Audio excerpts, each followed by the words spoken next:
Olá pessoal, nesse vídeo finalmente vamos fazer agora o caso elíptico, que é o último caso. Esse caso aqui eu vou dizer que é um pouquinho mais abstrato, ou seja, não é aquela mudança muito clara de coordenadas. A gente também não vai fazer as deduções dela, tá? Pelo menos a aula é para explicar as tecnicalidades, o que tem que fazer. Mas o que eu quero deixar claro que é o mesmo procedimento, mas com exceção de um detalhe que a gente tem que tomar um cuidado. Então vamos lembrar o que a gente fez nas aulas anteriores. Então, primeiramente, a gente está colocando a EDP sempre na nossa fórmula, que é a EDP de ordem 2 semilinear, né? Já que os coeficientes de líder só dependem de x e y. Então, estamos trabalhando com essa EDP, mais o resto que é de ordem 1, etc. A equação característica tem que sempre lembrar desse menos b, em que o y' é igual a dy sobre dx, e com essa equação característica, só com ela, incrivelmente, ela resolve os três casos. Apesar de eu ter feito separado, mas porque tem um detalhe. O caso hiperbólico, a forma canônica costuma só trabalhar com uma derivada mista. Tá? Em alguns livros, talvez quem esteja lendo, algumas vezes a forma canônica fica desse jeito aqui. Tá? É uma das duas, porque isso aqui, no fundo, é a equação da onda, e a equação da onda tem um método também para resolver direto, ao invés só de integração. Tá? Algumas vezes escolha uma das duas, a gente escolheu e costuma escolher esse aqui, o que se eta igual a tanto. O segundo caso foi o parabólico, que a gente viu que só fica u de eta ou u de que si, dependendo da mudança de variáveis que você fizer. Eu deixo sempre de u de eta, basta achar a solução e qual é a mudança de coordenadas.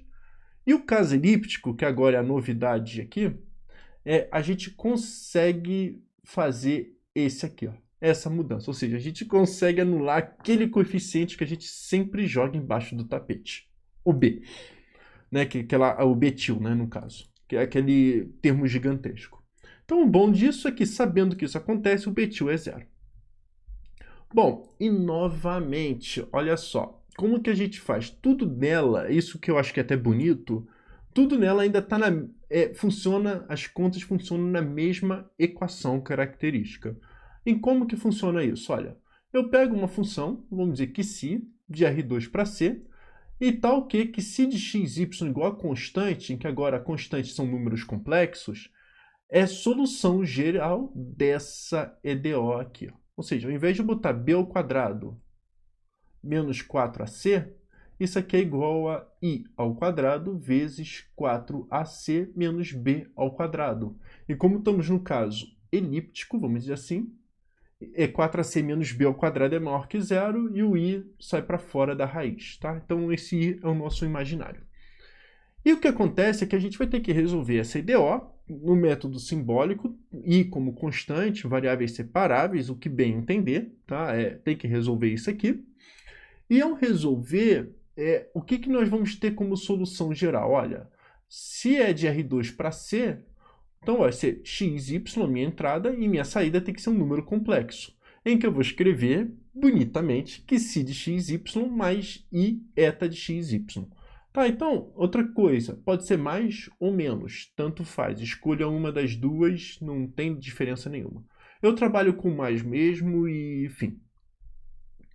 Tá? E o que acontece é que o grande teorema, e isso não vou querer fazer a prova nesse vídeo, é que se U é igual a si de eta, então ATIL é igual a CETIL e BTIL é igual a zero.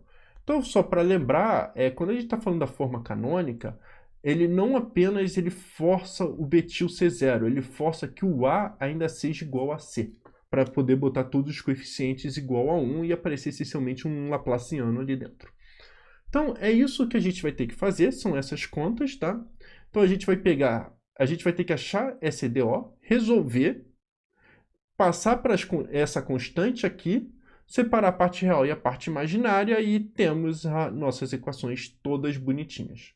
Tá? Aqui, como eu disse, é uma coisa muito abstrata, como que na demonstração, eu tendo a baixar a cabeça, aplicar a fórmula sem pena. Tá? Então, então, qual vai ser a ideia?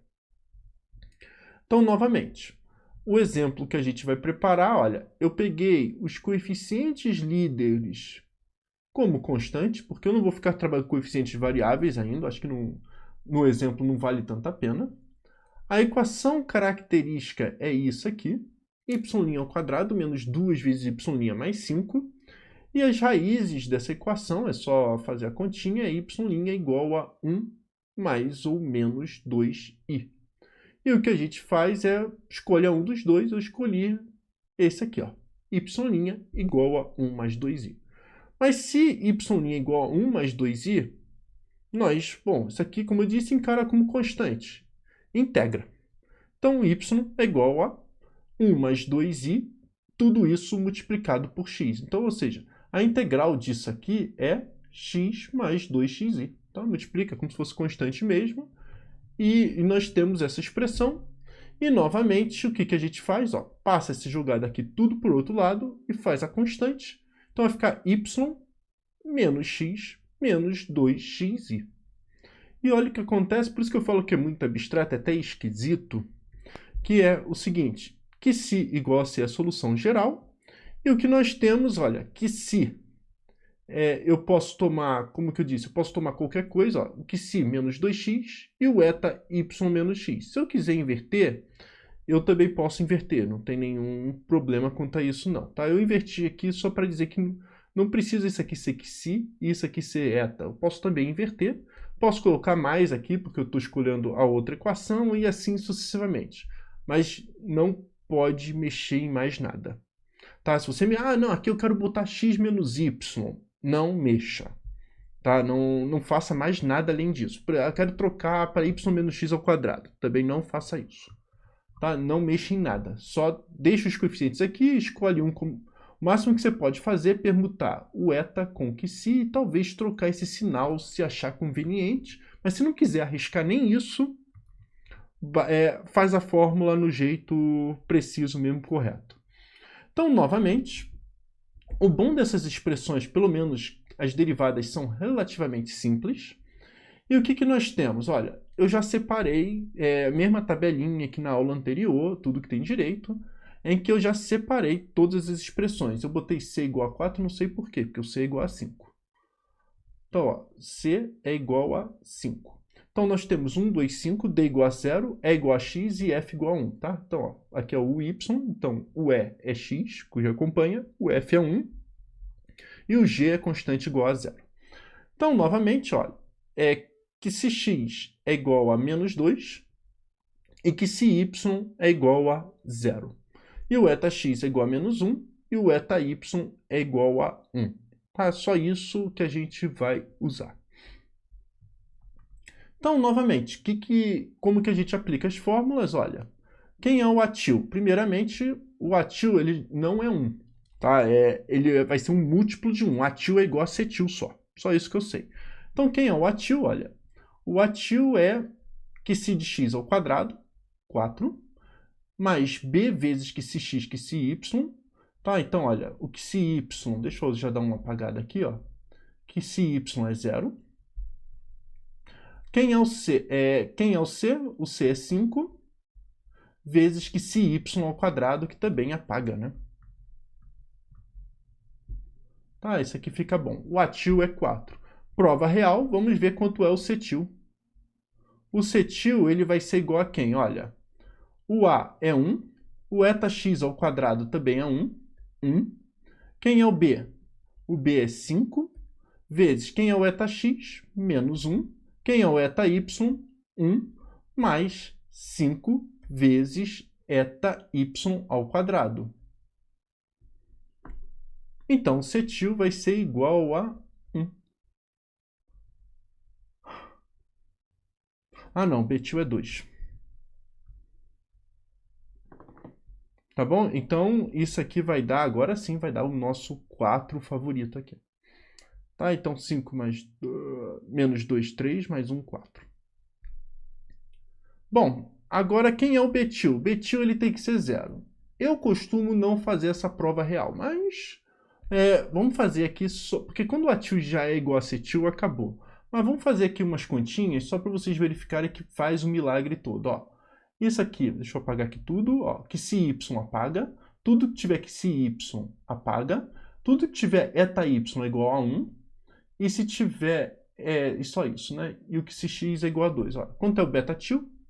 2 vezes o A, vezes que se x, que é menos 2, vezes eta x, que é menos 1.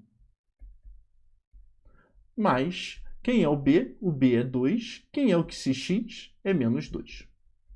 E, bom, eu deixo para vocês verificarem que é 0. Tá? Então, só para dizer que está fazendo as mudanças corretas, tudo direitinho. A gente conseguiu atil igual a cetil, igual a 4 e o restante. Agora, quem é o detil? Bom, o detil, repara que é o seguinte, o nosso D ele é igual a 0. Então, deixa eu apagar os Ds iguais a zeros aqui. Ó. Isso aqui apaga e isso aqui apaga. Todas as derivadas de segunda ordem tem que apagar. Tá? E o que sobra é vezes que se y, que também é 0. Então, detil é 0. Tá? Esse que é o bom da mudança com coeficientes constantes, não mexe em muita coisa. Quem é o etil? O etil ele vai ser igual a... Ó, o E ele é x, então vai ser x vezes que se y. Então, o etil continua igual a x. Tá? Sem nenhum problema. E o F continua igual a 1, já que não mexe em nada. Tá? O F-til continua sendo igual a 1. Então, como que vai ficar? Olha, 4 vezes u de que mais 4 vezes u de eta, mais x vezes u de eta, mais u, que é o nosso F, é igual a 0. Novamente, acabou? Não, temos um x aqui. Se deu um x, tem que mexer novamente, todas as contas. Então, vamos lembrar quem é o x. Ó. É só olhar aqui, ó, o x ele é menos que si sobre 2. Isso é rapidinho. Então, nós temos que, finalmente, quem gosta de deixar na forma canônica, ó, que si, mais u de eta, ou seja, aqui eu vou multiplicar tudo por 1/4, menos que si sobre 2 vezes 1/4, que si sobre 8, vezes u eta, mais u sobre 4, e isso aqui é igual a 0. Isso aqui já está na forma canônica. Ah, professor, precisa passar por outro lado? Não, não precisa passar esse trecho aqui todo para chamar de F-til, nada disso não. Tá, o que a gente quer simplificar é os termos de ordem 2. Essencialmente é isso. Então, basicamente é isso que eu queria passar para vocês. Espero que tenham gostado dessa aula. Até a próxima.